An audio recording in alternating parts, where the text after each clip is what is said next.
That's still me, by the way. Just cut my hair. Hello. So I was grappling with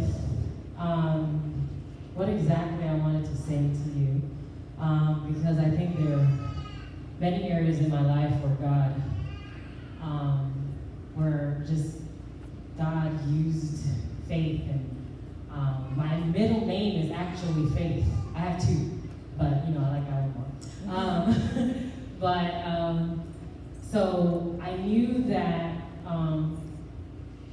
when my parents gave me that name, well, I didn't know it then, but it was very purposeful because God knew I was going to be a lot of it. As I moved here when I was 10, and my mother lived here, and my father lived in Jamaica, and as you can imagine, I spent the first part of my life with my dad, and so I was wholeheartedly a daddy's girl, full-fledged. And then when I moved here, it was almost, I didn't realize it then, but when I got to the point, to a certain point, I kind of was just like, it was like I was in shock, because I was so used to having my dad affirm me in so many ways, and we had the kind of relationship where I literally asked him anything, and he always had an answer. He's like super dad, but not to talk about him. But I had this relationship, and now that was taken from me.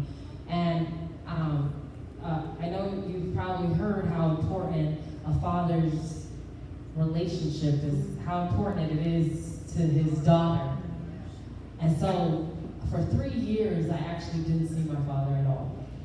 And what that ended up being was me turning to guys.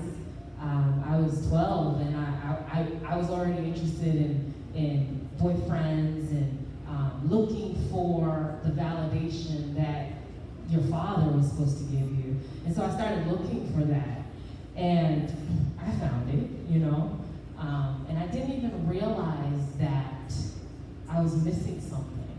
But I remember in those moments, I remember in one particular instance feeling so low, feeling like I had already, at probably the age of 13,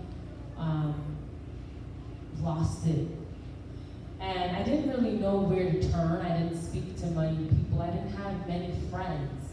I used to get bullied. I had very low self-esteem. And then I remember my dad. I finally saw my dad 3 years later, and it wasn't because he didn't want to be there, but it just for circumstances he couldn't. And when he actually arranged for me to start going to church. So he had somebody that he knew that would pick me up and bring me home every Saturday. I didn't know this person from anywhere, but I hadn't gone to church at all. So when I finally got that, when that finally happened, I started going to church with nobody else. So it was just this person who was bringing me to church, and my mom didn't go to church, my sister didn't go to church. It was just me. And I was 14, turning 15, and when I got there, I remember, I can't tell you that it was this divine moment and this light was shining from heaven, because that's not exactly how it happened. But I remember finding myself in God. I remember knowing that I needed something else. I needed what was offering to me, what was being offered to me. And as I decided to give my life to Christ, I got baptized at the age of 15.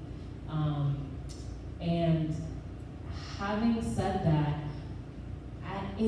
I remember knowing that my purpose was to help other girls. I can't, you don't really know your purpose at 14 and 15 and 16, but I remember knowing, like, oh, I figured it out. I know what my purpose is. And I would start things, even as I got older in the church. I started things with different, with the younger girls. I was like 17, so understand that I was still very young, but I was always kind of trying to walk that out. And I had my own struggles, but I know that through it all, God was with me. And I fast forward, took that from Gertie. By the way, we're not related, just saying. But fast forward to present day, a lot has happened. I'm an immigrant, so I didn't have any way to pay for school, but I got my undergrad and I got a master's degree. I can tell you all of that. There was so much that happened in between there, and I shouldn't really stand here before you, but through it all, God was always saying, no, you're going to walk a life of faith with me, and you're going to walk out the purpose that I called you for. And so when she mentioned that my passion is to inspire women and girls, it's because I've known it for a long time. Just this past year, I started a movement. It's called Becoming Her. Becoming Her is all about inspiring women to be the very best they can be. And so through this movement that God is actively helping me walk through, I hope to change the lives of women. Amen. Amen. Praise the Lord.